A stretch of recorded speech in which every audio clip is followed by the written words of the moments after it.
Bonjour Amandine et Alexis Talon. Bonjour. Est-ce que vous pouvez vous présenter à nos viewers? Ouais. Je commence.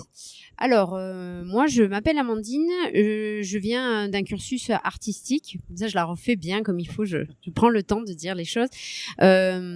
Moi, je viens du milieu des beaux-arts. Donc, j'ai une formation de dessin, de plasticienne. Mais en parallèle, j'ai toujours fait du théâtre depuis très jeune. Et j'ai fait également le conservatoire de Toulon.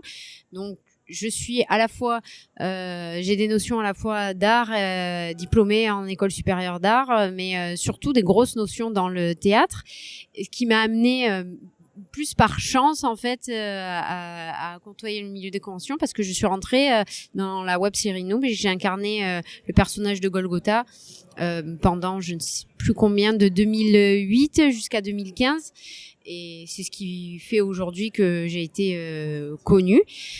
Mais le plus important, c'est qu'en fait, j'ai rencontré Alexis et que du coup, maintenant, je fais de la scénarisation avec lui. Donc, sur notre livre pour enfants Loupetto et sur notre manga Rockstall. Et sur Daffod les Saleurs, notre BD que l'on prépare sur la Seconde Guerre mondiale. Voilà. À toi. Ben moi c'est Alexis, bonjour. Je suis aussi pareil du monde de l'art. J'ai été formé dans la publicité, où j'ai commencé à bosser assez jeune, en parallèle de mes études. Je suis après rentré dans le dessin animé. J'ai travaillé aussi, comme je suis sculpteur et dessinateur, donc je suis plasticien, donc j'ai bossé aussi avec Patrice Garcia sur des tournages de films. Actuellement aussi en Belgique, chez Sunday Pistols, où on fait des décors ou des props pour les films de science-fiction ou autres. Voilà, et en parallèle, donc on bosse pour notre studio le Mini Monster, et je bosse aussi donc sur les adaptations de licences de dessins animés japonais, ou notamment avec Marcus aussi sur le comics l'Intrépide. Voilà. Très bien. Alors Amandine, comment as-tu intégré la team Noob? Du coup, tu as répondu. Non, tu n'as pas répondu. Comment j'ai intégré la team? En fréquentant les tournages, voilà. À l'époque, c'est vrai que c'était la Funglisoft, donc sur les salons comme le Mangazur à Toulon. On gravitait tous, on se connaissait plus ou moins tous, et à force de traîner avec eux, plus ou moins, ils m'ont proposé un jour un rôle un peu de bourrin qui correspondait à l'époque où j'étais un peu plus un rentre dedans à mon personnage. Donc ça s'est fait automatiquement, naturellement.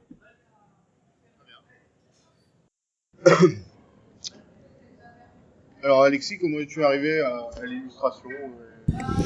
En fait, j'ai comme tous les dessinateurs et tout ça, on est influencé gamin, et puis on dessine, et puis on continue, puis on se rend compte qu'on aime ça et qu'on voudrait en faire notre métier, et puis voilà. Donc déjà, on va dire, j'ai toujours dessiné comme tous les autres dessinateurs. Tu as fait les beaux-arts aussi, je m'excuse. En fait, voilà, tu viens du milieu artistique aussi. Gamin, déjà, au niveau des influences, j'ai été influencé très tôt par toute la culture anglo-saxonne et japonaise aussi, et nippone, parce que gamin, je voyageais déjà, donc j'avais accès à des bouquins, des comics, enfin, c'est marrant, le manga, je dis comics, j'ai tendance à dire comics parce qu'à l'époque au Japon on disait du comics, on disait pas manga. On s'est compris, donc le manga aussi, et puis j'avais de la famille qui était dans l'importation, donc j'avais accès à des trucs comme ça, donc ça m'a fait très vite baigner dans cette ambiance-là. Et puis c'est vrai que la pop culture américaine ou japonaise de ce côté-là, dans les années 70-80, c'était waouh, c'était pour un gosse, c'était génial, quoi. Voilà, et puis après j'ai continué, hein. T'as un terrain fertile pour un truc, et puis après c'est 95% de sueur, hein. Faut travailler en permanence, hein. C'est comme pour la musique, c'est comme pour tout, quoi. Voilà. Bien. Alors, ah oui. Rockstall. Donc, Golem, c'est quoi? Enfin, maintenant Rockstall. Tu vas le dire mieux que moi. Alors Golem, à l'époque, c'était quand c'était édité chez Olydri, on l'avait sorti sous le nom de Golem. Ensuite, on a récupéré nos droits pour exploiter notre licence comme nous on l'entendait, en fait. Et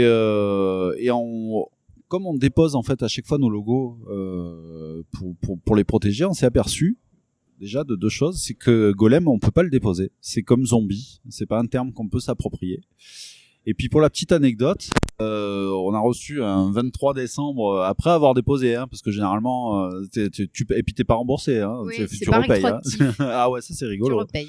Bref, on a reçu une lettre d'une société, de la société qui gère les droits du Seigneur des Anneaux, qui nous disait que si on retirait pas donc le dépôt du nom Golem, même notre logo, il nous attaquerait en justice parce que en fait, au niveau phonétique, ça faisait trop penser à Gollum.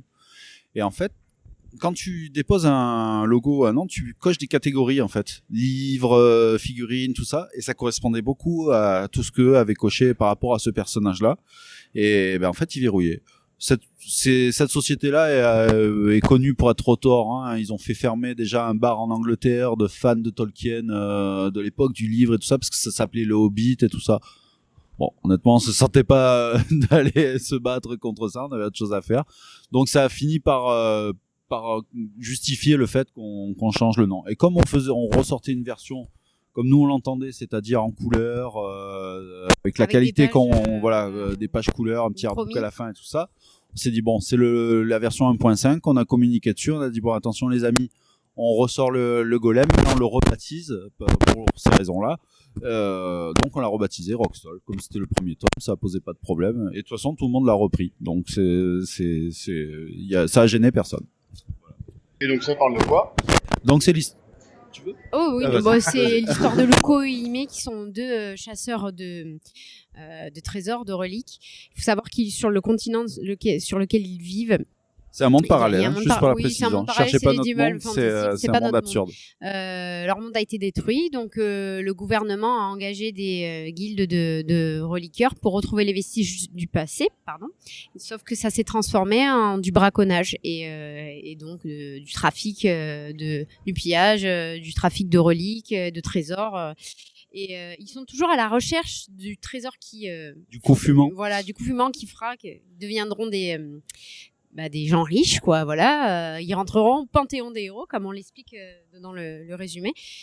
Et un soir, après une mission encore un peu bancale, du haut d'un clocher, Luko va tomber et il va se retrouver sous terre dans un sanctuaire. Et c'est là qu'ils vont faire quelque chose qui les dépasse. Voilà, la rencontre du Rockstall. Et c'est le point de départ. Donc, votre désir de créer votre propre maison d'édition,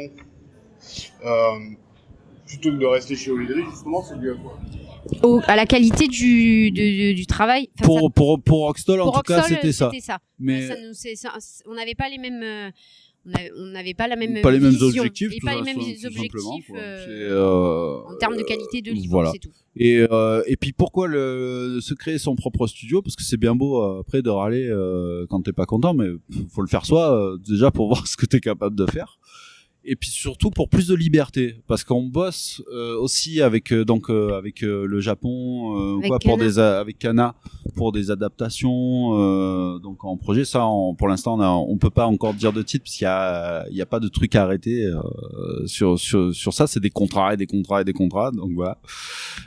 Mais on voulait se garder une niche à nous où on pouvait s'exprimer comme on l'entendait en fait, et vraiment traiter les histoires qu'on voulait à la façon qu'on voulait, de la façon que vous voulez, et voilà. Donc c'est vraiment une histoire de liberté, d'expression en fait. Voilà. Donc on garde les trucs vraiment très corporate à côté, avec les éditions ou les tournages ou quoi que ce soit. Et on a notre studio, donc qui aujourd'hui est produit aussi par Hero en Stock, HES.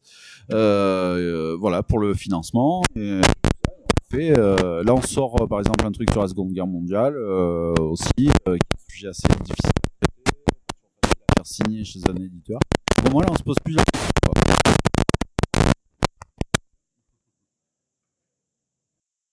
Donc Marcus, tu parlais d'Intrépide tout à l'heure, on l'a rencontré, c'était à, je sais plus, Poitiers je crois. Oui, c'était à Poitiers. Et donc pendant l'interview, il nous a dit que c'était toi qui allais faire le tome 2 pour les dessins. Donc qui a contacté qui en fait? En fait, Marcus, on s'était rencontrés en deux visu, donc en 2013, et j'avais fait une illustration pour lui il m'a demandé de lui faire une illustration. Pour l'anecdote, c'est mon fils aîné qui avait fait connaissance avec lui en premier, qui s'est ramené avec lui et il avait dit mais oui papa, il va te faire un dessin. Voilà, ouais, machin. On a sympathisé de suite parce qu'on est tombé d'accord sur la mort du comics des années 70. Donc vraiment, on est très très à fond sur ça. Donc d'où l'aspect du volume 2. Et voilà. Et il m'a dit oh, j'aimerais bien que tu me fasses un intrépide comme on l'avait sur Nostrange, quoi. Et donc j'ai dit ah, banco, ça c'est génial, quoi. Et on est parti de là. Il y a Fred en bas. Et donc c'est parti de là, de cette illustration là. Marcus, enfin on a gardé, si tu veux, un bon souvenir de ce micro, tu vois, ce petit travail, tu vois. Et puis il a fait son tome 1. Donc celui c'était déjà engagé, c'était au début, il était déjà engagé, il avait déjà signé donc pour le tome 1 avec Guillaume Lapère, avec qui il a fait le volume 1. Et quand ça s'est terminé, donc ils n'ont pas renouvelé la licence. Marcus a récupéré ses droits. Guillaume, lui, était bloqué sur d'autres séries. Et donc Marcus m'a appelé, il m'a dit est-ce que ça te dirait qu'on se le fasse à l'ancienne comme on le voulait, on fait un objet comme si on avait un Strange de l'époque, quoi. Je dis ah bah oui, demande à un aveugle s'il veut y voir. C'est pas, j'ai dit forcément. Et c'est parti de là en fait, tout simplement, quoi. Voilà.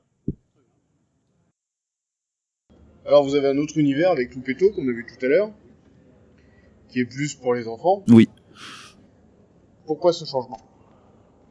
Non, parce qu'on avait déjà Rockstall, qui était plus ou moins à partir de 10 ans, en plus pour Oui, les voilà, les jeunes ados jusqu'aux plus grands.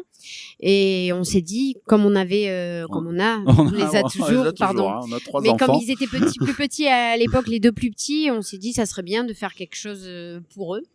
Et d'où l'idée de la construire en fait, tous les soirs, un déjà, univers à voilà. eux.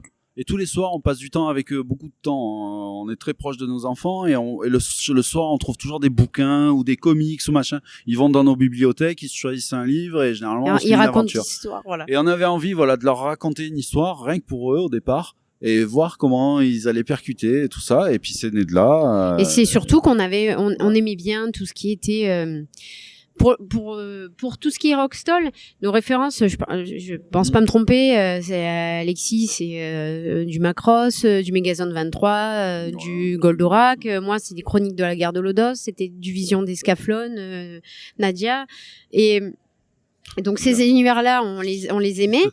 Et après, on est tombé d'accord sur le fait qu'on aimait tout ce qui était Ghibli. Miyazaki, Kumkum aussi. Voilà. Et voilà, il y avait ça, il y avait Kumkum aussi, il y avait cette référence, il y avait aussi Mapletown, les petits malins. Ouais. Et on voulait, sortir ces références-là et les retranscrire dans l'univers de Loupetto, et c'est ce qu'on a fait. C'est comme ça que ça s'est créé. Un petit truc léger pour les enfants, tout kawaii. Et la famille de loups, voilà. C'est parce qu'on adore les animaux, les loups, et les enfants sauvages, en fait, les enfants qui sortent de toutes les situations. Faut savoir qu'on est très nature déjà. Notre petite famille, on est très nature. On est souvent dans la nature, on est souvent dans les lacs, à la mer, dans les forêts. Et donc il y a eu aucune difficulté à ce que le background et tout le bestiaire de Loupetto se mette en place. Et puis après, des histoires d'enfants pour parler aux enfants, je pense pas que ce soit trop difficile à raconter. C'était simple et c'est venu comme ça. Parler un petit peu de l'exclusion, parce que Loupetto, en fait, c'est le seul humain de ce monde-là. C'est que des anthropomorphes et il naît naturellement d'une famille d'hommes-loups. Et donc c'est un peu lui différent, finalement. C'est un peu l'albinos, finalement. Voilà, c'est l'albinos. Et puis en même temps, profiter pour faire une petite fresque pour sensibiliser un petit peu à l'écologie, quoi. Et parler voilà. Sans être lourdin, tu vois, mais tu vois, voilà. C'est. Et donc vous avez un nouvel ouvrage qui va bientôt arriver. Les Folles des Sadlers, la chute de l'aigle. Les personnages, pour les personnes de notre génération, ressemblent fortement au personnage de Sherlock Holmes, le dessin animé qu'on regardait quand on était jeune. Est-ce voulu ? Oui, Enfin, c'est voulu dans le sens, comme on l'a expliqué déjà, on a travaillé pendant 4 ans avec Alexis sur l'adaptation BD, la suite Sherlock, des aventures de Sherlock Holmes. Et pour des raisons de contrat, aussi, c'est toujours pareil, qui c'est très difficile ça a été très difficile de contenter la Tokyo Movie Shinsha, donc les Japonais, Rayuno, les Italiens et tous ceux qui ont des droits, des micro-droits sur cette licence-là. Ça a été très difficile et le projet c'est un panier de crabes. a été gelé. Cependant, on avait déjà fait beaucoup de recherches, on avait beaucoup de dessins, de croquis préparatoires, de modèles sheets. Alexis avait beaucoup travaillé et on voulait pas perdre tout ce travail. Et au final, on s'en est servi pour traiter d'un sujet qui nous tient à cœur. On est parti, voilà, on a réinterprété notre truc parce qu'après. Le style graphique rappelle donc Ghibli, le traité crayonné avec l'aquarelle, tout ça. Le héros canin comme ça, bon là même s'il est gris loup, il y a inconsciemment les gens percutent, se disent voilà, ça fait penser à voilà. Donc du coup on s'est remanié le truc, donc on en parlait avec TMS et Kana, on s'est dit bon non, on va vu qu'on cale là avec les droits, on part sur d'autres licences qu'on dira plus tard, mais là nous on va se faire le Derfol donc parce qu'on finalement on avait un sujet parce que là Sherlock ça se passe fin 1800 tout ça en Angleterre, là ça se passe en Europe pendant la Seconde Guerre mondiale, donc on n'est plus du tout dans les enquêtes de police et tout ça, hormis l'aspect du loup qui rappelle Sherlock. Là on a rajouté tous les animaux pour pouvoir plus jouer sur le voilà, parce que Sherlock c'est que les chiens, ce sont que des chiens, et là on s'est dit pour traiter les caractères différents de tous les personnages du conflit, en utilisant les caractères des différents animaux, ça sera plus facile. Et puis pour les gens aussi, ça permet de plus facilement s'identifier. On enlève tous les problèmes ethniques de couleur, tout ça. Et en ayant du coup un oiseau, un chat, un tigre et tout ça, c'est beaucoup plus simple et on peut passer beaucoup plus de messages. Et puis ça en plus c'est un sujet qui est super sensible, donc on voulait pas non plus tomber dans le pathos et le larmoyant, donc faire un truc noble de cœur et se concentrer surtout sur des sentiments qui nous sont chers, c'est le courage, le dépassement de soi, la résistance, la liberté. C'est toujours des thèmes un peu récurrents qu'on défend et on voulait le traiter là sur ce sujet-là, quoi. Donc pas sinistre mais un peu plus sérieux. Voilà. Donc en fait on a toutes les tranches dans notre travail. On a le côté sérieux avec historique, Derfol, historique, voilà. Un peu plus grande aventure avec Rockstall. Pop culture et beaucoup fond, plus Flash légère et enfantine avec Loupetto. Voilà. Donc, vos projets à venir là, oui. Donc bon, la sortie du Derfol, la sortie de l'Intrépide. À côté, je fais des illustrations pour le jeu vidéo, donc pour ou des jaquettes de jeux qui sortent, ou des illustrations pour les magazines de jeux vidéo, ou comme avec mon pote Destroy là pour la Bible américaine de GameCube, des trucs comme ça. Donc ça, c'est le quotidien. Tournage de films aussi avec chez Sunday Pistols où on continue nos productions, où Amandine joue et moi les Saturdays, on attend encore le gros partenariat pour pouvoir continuer à financer une série complète. Voilà. Voilà, voilà. En fait, moi, j'ai info. Voilà, c'est en cours. C'est long. C'est compliqué. En fait, en gros.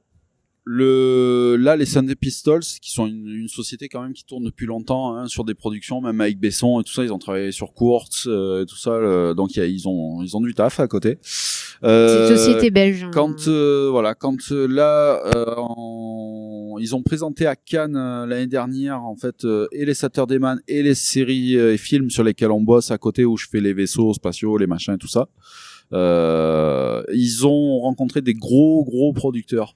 Et en fait, pour financer donc le reste de la série, parce que là, ça se chiffre, si je vous donne le tarif par épisode, si on fait vraiment un format pro, c'est 120 000 balles par épisode. Par épisode, donc ça reste une somme.